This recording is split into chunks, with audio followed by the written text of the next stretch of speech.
เขียนชื่อสุภานุวงศ์สืบเสือพระวงศ์เสียงดงเสียงทองวิไลวิลาบุรุษยืนยงสั่วทรงไทยสาลาวคนลาวเถิดไทยจะลึกไว้คุณงามความดี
ไปมั่งอยู่เทียละคา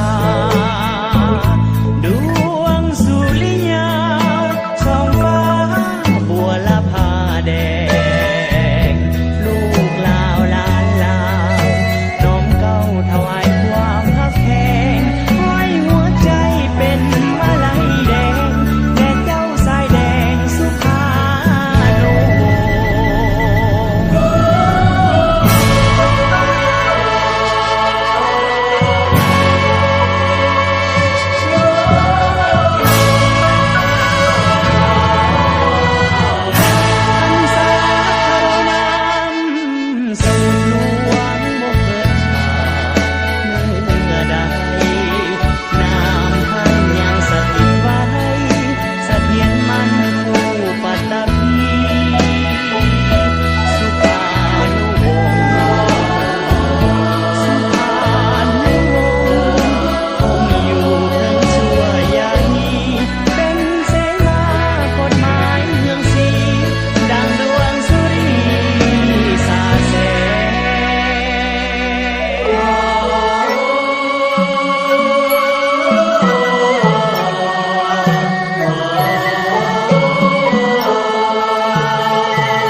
ไปมั่งอยู่เทียละคา